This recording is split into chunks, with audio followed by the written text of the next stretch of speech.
Hello, everyone. Welcome to Talking Logistics, where we have conversations with thought leaders and newsmakers in the supply chain logistics industry.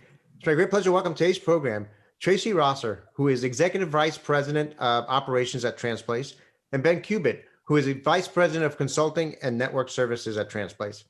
And today we're going to talk about transportation market constraints, developing a shipper action plan. Now, last year, the pandemic, disrupted the transportation market, basically throwing supply and demand off balance. And that imbalance continues today, resulting in tight capacity, increased rates, and ongoing uncertainty, for shippers. So what are kind of the main factors that are impacting the transportation market today? How can shippers meet their capacity needs and meet their service levels without killing their transportation budgets? And how can technology help shippers meet their service and cost objectives?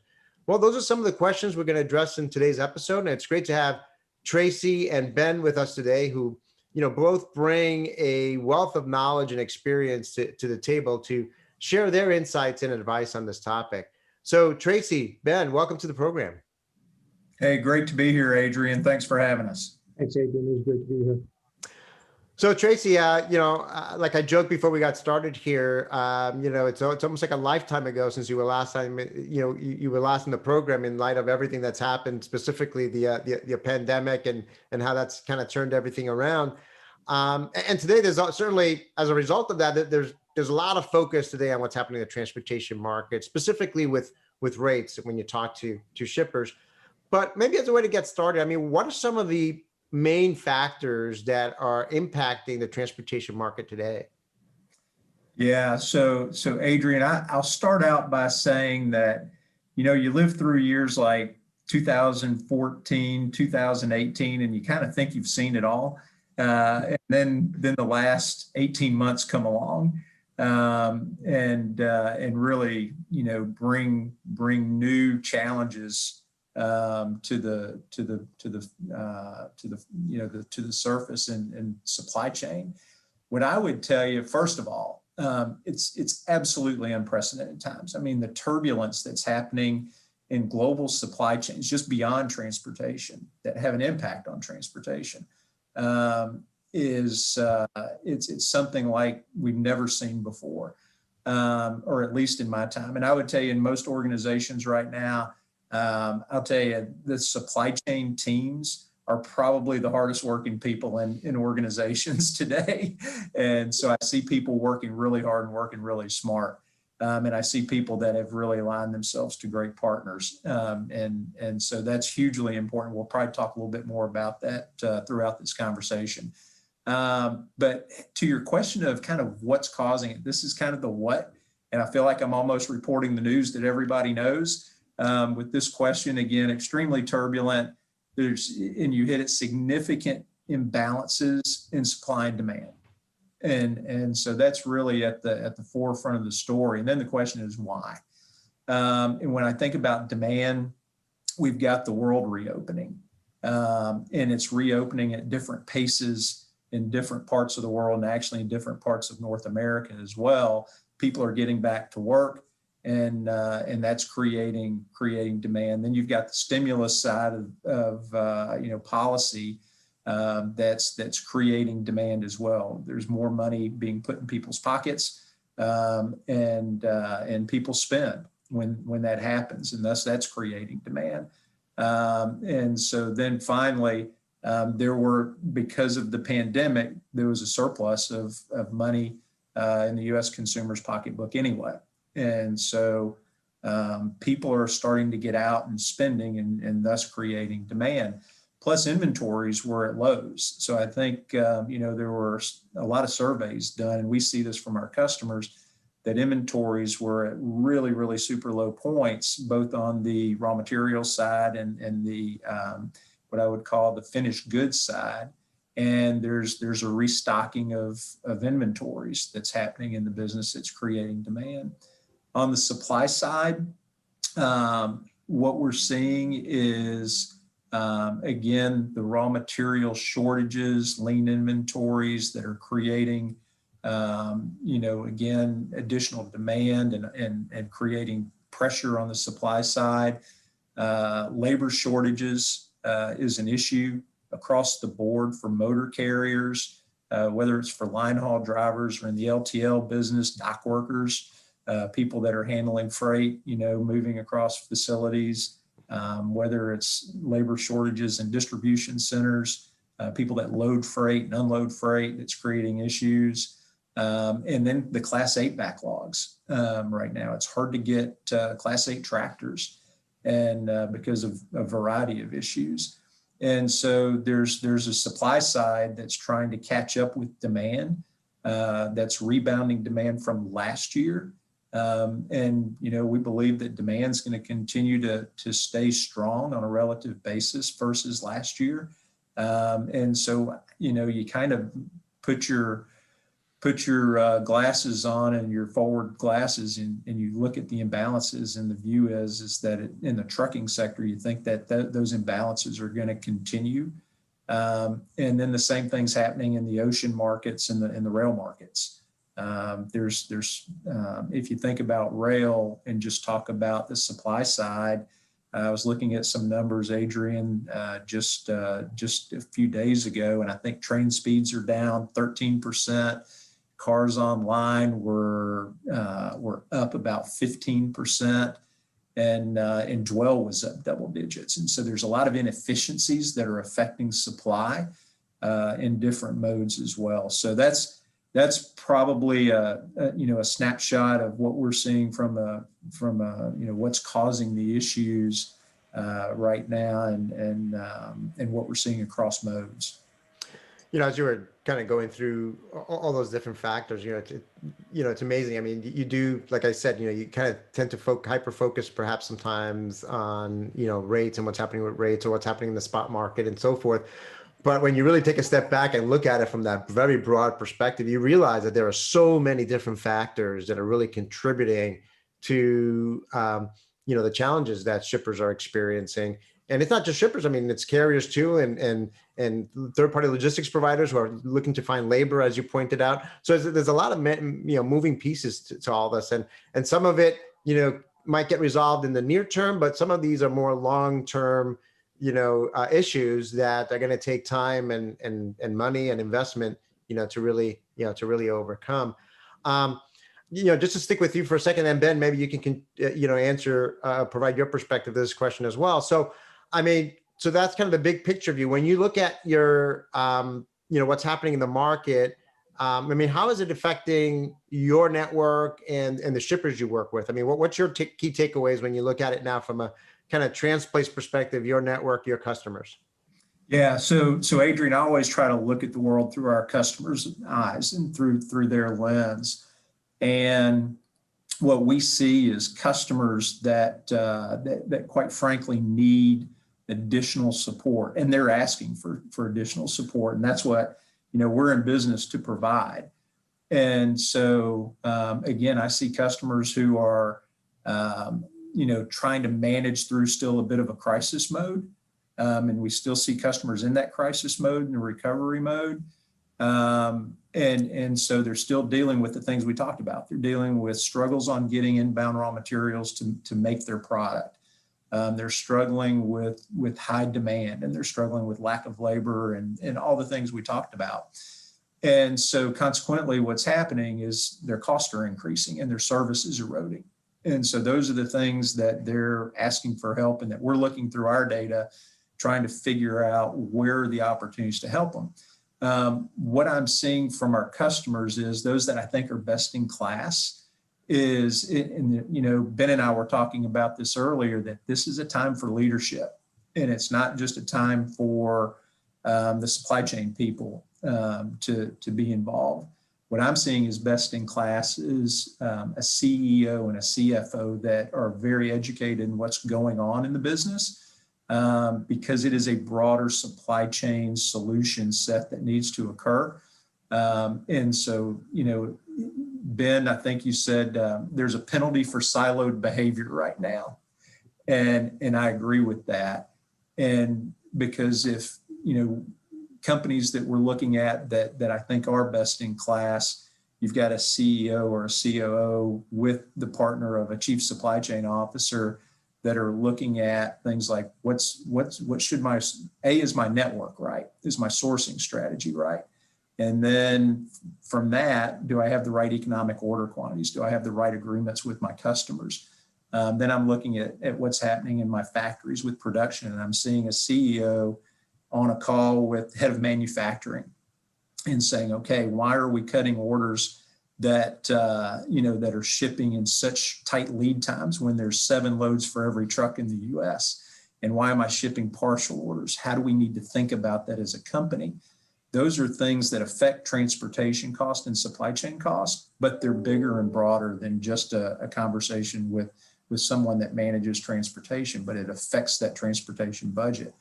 And so we're seeing from our customers a willingness to speak more broadly about things that affect the supply chain.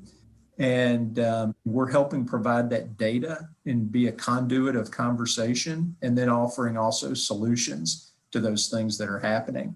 And so that's what we're seeing in terms of customers kind of changing their behavior. And also, Ben, you can touch on this. We're seeing customers kind of let us into their business more as a result of the data and the capabilities that we have to help bring solutions to them that are both kind of tactical solutions and long-term strategic solutions. Yeah, no, great points there. I mean, I love the fact, and I agree, I think going back to 2018, I think 2018 was when I think many more CEOs and CFOs became aware of this thing called supply chain and how it impacted their P&L and balance sheets and everything else.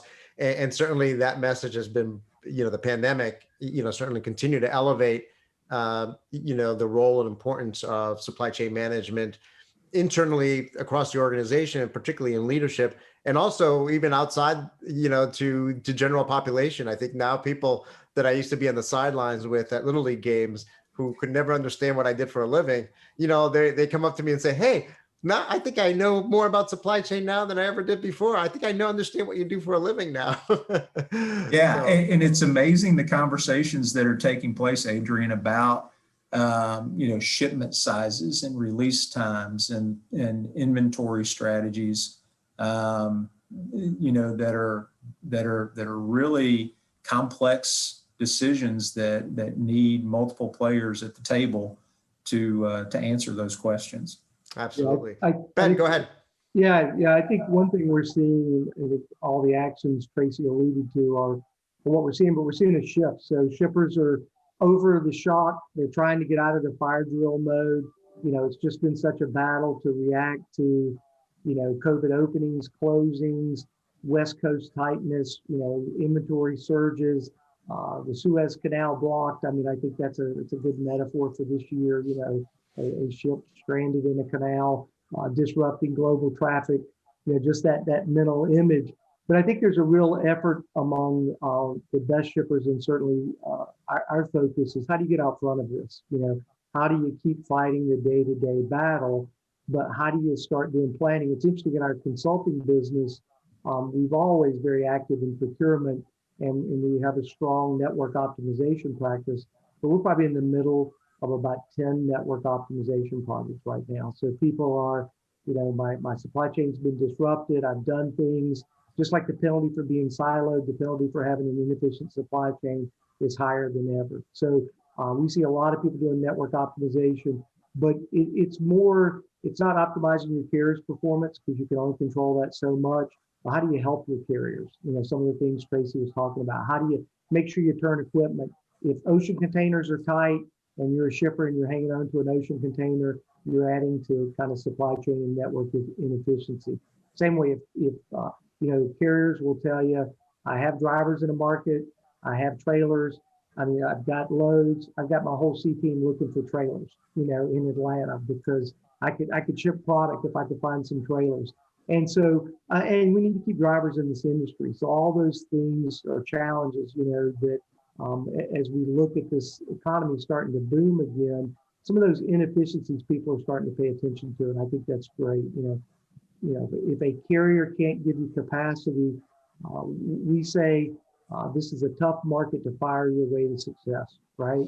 So if a carrier can't give you capacity in exactly the way they could before, if they can't handle 100% of the lane, but they can handle 50%, that's a win. Take that and go find the other 50%. Don't keep beating them up because they just can't supply it through their driver availability or whatever. The same way, if they need some help to be able to handle your loads, if they need you to smooth demand or even provide forecasting. So that's the big shift we see right now. People are, I think, trying to get past the shock of this market. It's not the polar vortex where it was a few months. It's not a hurricane where it disrupts things for 60 days in one part of the country. This is an ongoing chronic challenge that requires planning and kind of a shift. So we see that shift and we're trying to support customers and shippers and our carriers in that shift. You talked about, the inefficiencies in the market. I think that's been a longstanding problem. I think there's a recognition that there's a lot of waste and inefficiency historically, but I think, you always get by somehow, right? It may not be perfect, but, shipments always make it from point A to point B. You might pay a little bit extra here, so on and so forth. But I think when you have these types of events, 2018 in particular, and then obviously what's been happening over the past 18 months, that really shows the pain and the why we need to start looking at resolving some of this waste and inefficiency that's out there in the market. Ben, to stay with you, I mean, I guess the question that a lot of shippers have is, they're trying to find capacity, but how can they find capacity without killing their budgets? Yeah, that, and I think it is all about capacity. It's funny, I've had a couple conversations with very large shippers in the last week, probably 3 different shippers who all say have transportation budgets in the 600 million to billion plus range. And a lot of those folks are seeing unprecedented demand. When they do their earnings call, they're talking about 20% growth year over year. Well, if you've got an opportunity to grow 20%, 25%, the C team cares about that, right? And so you can get in trouble for cost. You can get removed for lack of capacity. So it is very much a capacity battle, and we think it first begins with data. We're very data driven, data focused, and when we look at shippers that we work with in our transportation management business or our consulting business, the ones we see succeeding are fighting a daily tactical battle first at the lane SCAC level. And, we still see some people who really aren't driving by data. So in other words, they may be talking to their carriers about performance, but not in a detailed level. It's just kind of a high level, I need more trucks, and that's useful, but it really doesn't move the needle. We think what you've got to do in this market is you really got to understand where you're having disruptions. And we believe in root cause. This is a great market for root cause analysis. Is it the carrier? Is it the market? Is it me? And all 3 of those are important. There are certain markets where all of a sudden it's just very tight capacity and you need a different plan. And there are carrier issues. And if your carrier is telling you by the fact, we see situations where people have offered the same carrier 80 plus loads in a 3-month time frame, and the carrier's taken 4 loads. It's time to move on, right? Ask the carrier one more time. If they can't fix it, you've got to move on. And so I think it's time to look at data, do root cause analysis, talk with your carriers. Tracy and I were talking about this. This is a time for collaboration between, cross silos, but with your partners, and your carriers are your first most critical partner. Again, we've talked about network efficiency, but we are starting to see a focus on that. And I think it's great. Despite all these challenges, Transplace is focused this way. And I think most of the shippers we talk to are focused this way. They care as much about being a preferred shipper and being carrier driver friendly as they ever have been. And when you talk to carriers right now, it's not part of the way they're trying to solve the driver shortage, which I might even call a driver crisis, is salary, but equally it's lifestyle. So you see a lot of carriers trying to modify their network, and even if it's not a true dedicated, they're trying to create network dedicated. That's what we're trying to do in Transplace. We've grown our dedicated fleets, and one of the things I think that shippers are focused on is where can I have dedicated capacity? So there's kind of when we talk about capacity, I think modal capacity is an important thing to look at, because if truckloads can continue to be constrained, what can you do about that? And so We see a renewed focus on dedicated. How do I make my dedicated more efficient? With Transplace or with other partners, a 3PL, other shippers, you can expand your fleet profile. So we see a lot of that. I need as much fleet as I can get in my network. If I can get backhauls, I can go lanes that I normally wouldn't do just in my own network. So that's a big focus. I think the other thing is intermodal. When you look at intermodal, you could take, again, if you're not looking at data and if you're not looking at the market outlook, you could take an approach that says intermodal is difficult right now. There's some lanes I'm having trouble on, so I'm just going to move those back to truckload. But what we see really good shippers doing is staying committed to intermodal. And as lanes become available or constraints are removed or equipment becomes available, they're toggling back to intermodal as much as they can. And we're starting to see some real success with that, with some lanes coming back on. And again, as some of this disruption eases a little bit, I think the shippers that are focused on intermodal and dedicated and collaboration, that's how you can get out of that kind of just daily my route guide battle. One other thing, what we're seeing too is, again, you got to focus on your daily tactical, but this transition to, I want to get out of the fire drill. So I'll give you an example. Tremendous challenges with Mexico northbound freight. So there's always been an imbalance, and due to COVID and some other reasons, and with manufacturing and some other things starting up very strong south of the border for automotive, really saw a tremendous increase in volume northbound. Well, the southbound volume just did not match that. So you had this tremendous imbalance. So our Mexico team started barging freight from Mexico and the Texas ports over to Tampa and then trucking it up to Florida and the Southeast. So at some point you can't solve the imbalance. You're going to lose that daily battle. So do something innovative. Put 53-foot containers on a barge, move a percentage of that over to Florida ports, and then service the Southeastern Florida via a rail truck option. And we see shippers doing that. How do they get innovative? So I think that's one of the biggest things we're seeing right now, Adrian, is fighting the good fight daily with data, with collaboration with your carriers, with information, with root cause. Really understand what's going on and fix things. Look at forecasting. But then when you have persistent problems and you're not able to fix them, go look for an innovative solution. Either resource that lane, look for a new modal, look for some new partners, but don't just let it fester. Yeah, no, great examples there. And Tracy, you wanted to add something? Yeah. To just kind of complement what Ben was saying in terms of, there's tactical things that need to happen and then more long term. And I think the long terms are super important, because what you see happening is the supply chain, in my mind, it takes less periods of disruption to cause bigger supply chain issues. Like there's not as much slack, particularly in the trucking markets, as there has been historically. It feels like a disruption. If there's any disruption, that there's effect and impact from disruption more today than it has been in the past. And we could probably talk for hours about why that might be. So I think about what are all the fundamentals that need to be in place to create a more resilient supply chain. And again, it's data driven, right? To find where the loss is and where the opportunities are. And you think about times right now where labor's tough, raw materials are tough. And this is why having the conversations elevator is so important, because you really get into conversations, and we see it, some of our suppliers looking at this as well. Like, let me take a look at my assortment, my offering. And so maybe there's product that I need to really focus on, and maybe there's product I don't need to produce and offer to the market anymore. And I can focus on that, and I can better manage my supply. I can ship more efficient loads. I can better service my customers.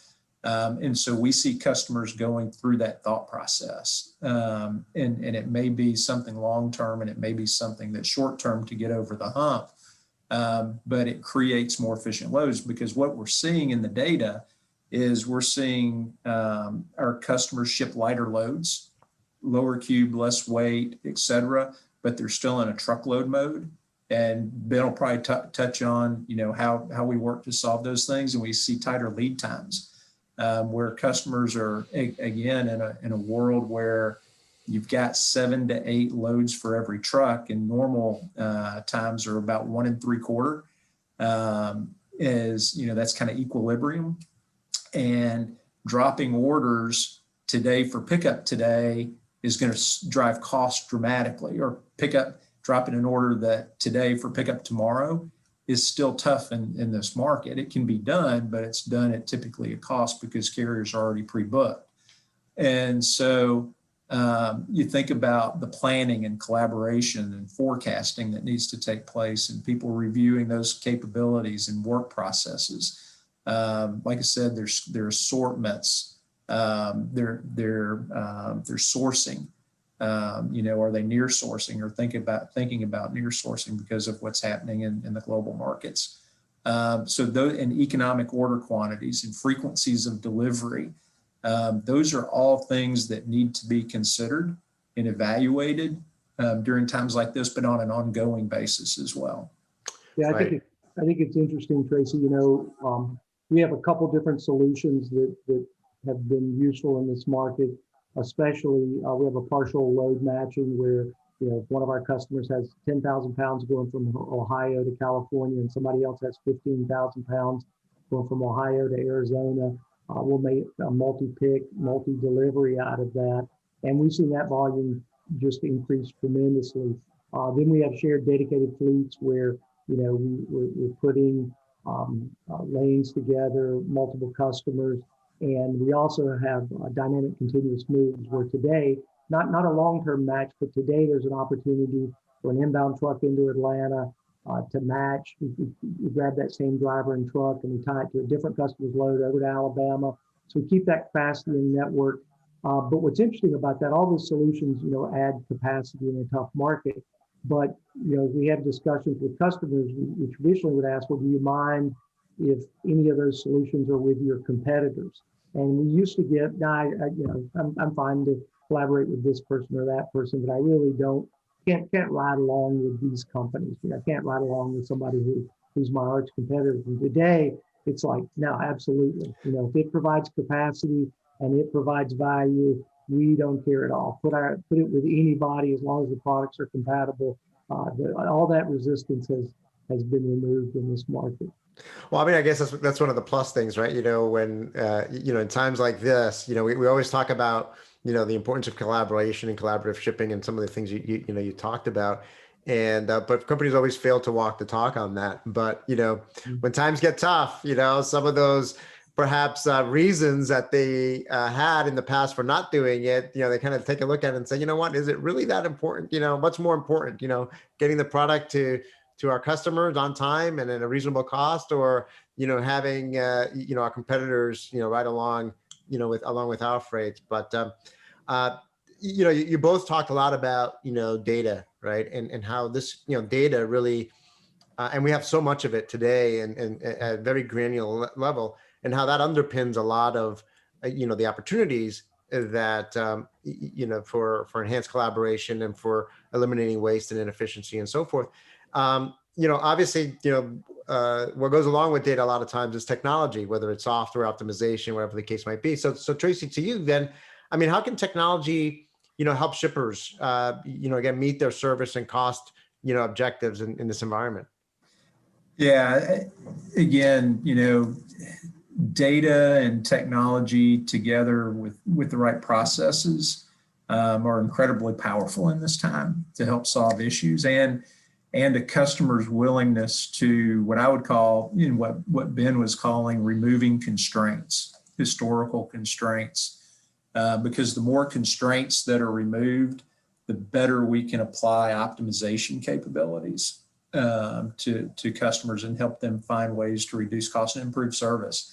And so I think about, technology that's used in planning and forecasting, technology that's used in the planning phase to determine, okay, because order sizes are changing so much, what's the right capability to pick for this particular shipment at this moment in time? And that's what Ben and I'm not trying to do a Transplace plug here, but this is just an example, is that, Ben's developed a set of capabilities and optimization efforts that help, dynamically kind of pick and choose what's the right solution for today's shipment. And so those are capabilities and technologies that are developing and that are hugely important in times like this. Then I think about everybody wants to know, where's my merchandise? And so having a TMS and connectivity that helps you understand very simplistically, where's my merchandise? A control tower. We have a control tower in our TMS platform. We're connected with, the right visibility connections. And also so people can tell where their merchandise is, when it's going to deliver, because people don't have inventory. It's becoming more critical, and they want to know if there's risk to those shipments, and if there's disruption, what are you going to do to intermediate and solve a potential disruption, or if there is, just make us aware so that we can plan for a disruption. And so technology and that visibility in the communication, it has never been more important than in today's world. And so that's helping solve people's problems. So Ben, I'll pause there and see if you've got anything to add to that.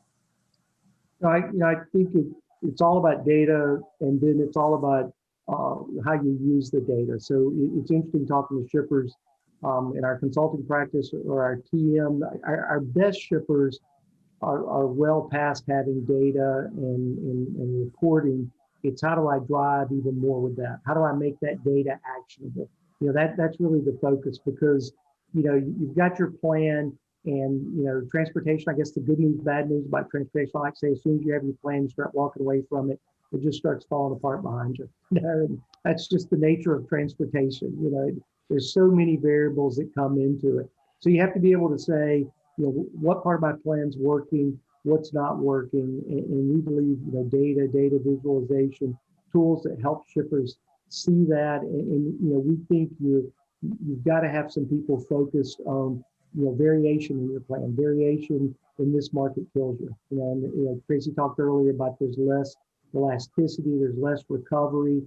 So if the truck breaks down, or if I ship 10 extra loads, or if I have to ship product, we see that. Imagine in this market, if if you have to ship product from one plant or one DC to another, you've got to go out and source those lanes in a very, very difficult market.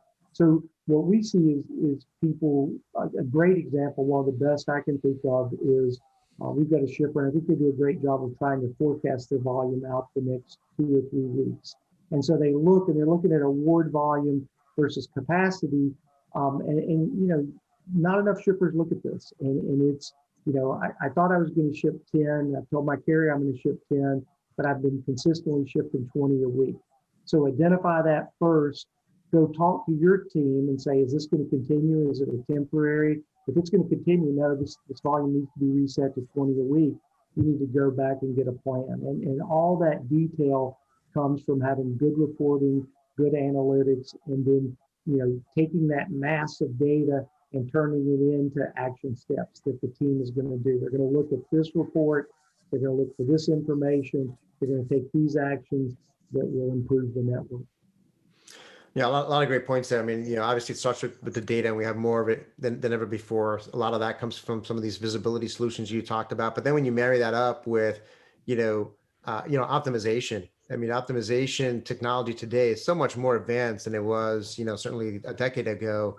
And because of the computing power that's available to everyone today, I mean, you can be able to analyze much more complex problems in a very short time period that, 10, 20 years ago, it might have taken an optimization engine, an entire day to crunch through the numbers to come up with an answer. Now that answer can come out in minutes, and be able to do that in a more dynamic, fashion. So certainly I see the same thing, visibility, leveraging that data, visualization of data, business intelligence analytics, and then so much going on the optimization front. And obviously all the more emerging things like machine learning and AI that, continue to, enhance that value. Ben, just to stick with you here, and going back, I think you touched upon it a little bit earlier, but I think it's a question a lot of shippers also have. I mean, are you seeing, shippers take, or do they need to take a kind of a different approach to transportation procurement, right? The old process, or the traditional process being, hey, do a one big bid, beginning of the year, at some point in the year, and then ride that out, and then see what happens, the following year. Seems to me that that's out of date with regards to the way that the market environment is today. Yeah, I think it's one of the hottest questions of the last 12 months, right? Last 12, 24 months. I get more conversations. We'll do 200, 250 bid events with shippers this year across all modes. And so the question always begins with, should I do a bid? When should I do it? Should I change the timing? How long should I contract?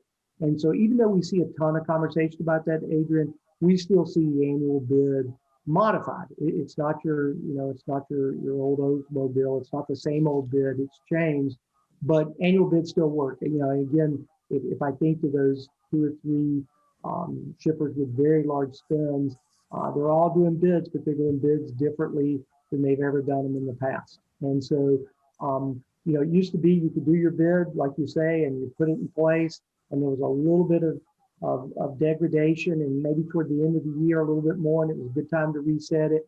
But that plan kind of worked for a year. Now you do your reset, but you probably want to start that reset with some carrier negotiation. You don't want, if you've got a carrier who's performing in a lane, whose pricing is competitive, you don't necessarily want to take that out to bid. If you can reach a good agreement with that carrier, reasonable cost to impact change for the next year, not disrupt their network, support them, the network they've built. And if you can keep that change out of your network, that's great. So we see a lot more pre-negotiation based on how the carrier is performing and all of that. So, but then when you finish that, you still need to bid stuff. So we still see an annual bid. What we also see is you need to be prepared for that annual bid to have more, just like everything else, more disruption and variability. So, you get through your whole bid process. You're probably more interactive with the carriers from beginning to end than you've ever been. You go to a carrier and you go, hey, congratulations, I'm going to give you these 100 lanes. And they say, thank you very much. We'll take 50 of them, or we'll take 80 of them. And even when they take 80, 2 weeks later, they may give you 5 back. So there's more post-bid work than there's ever been.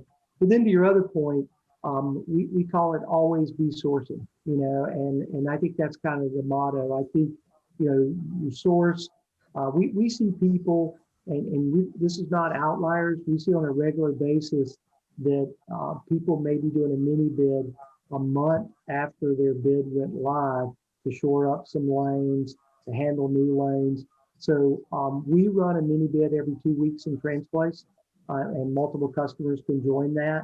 And we see other shippers that are running a monthly, or at most every 60-day mini bid, because you've just got that much going on. And it's really, it's tough to just go to 2 or 3 carriers and negotiate or find capacity.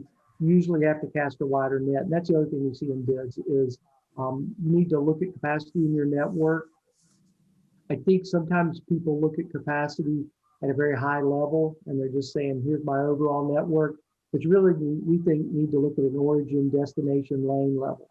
In other words, there's probably every shipper has 2 or 3 origins that are chronically under capacity, but they don't necessarily look at it that way. So part of what we think in a bid is, where do you have needs and how do you align that with your carrier needs? But you probably need to add carrier and modal options that you didn't have, because you have gaps in your network, and if your existing carrier base could solve it, you would have already solved it.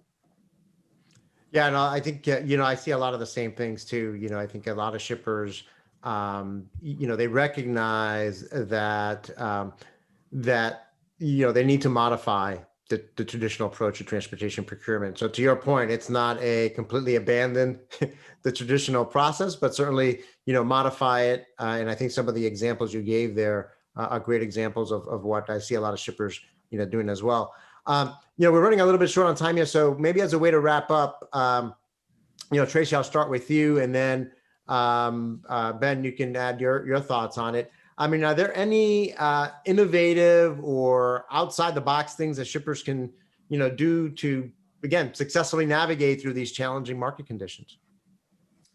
Yeah, so Adrian, this I don't know if this is going to come across as innovative or if it's going to come across as just different.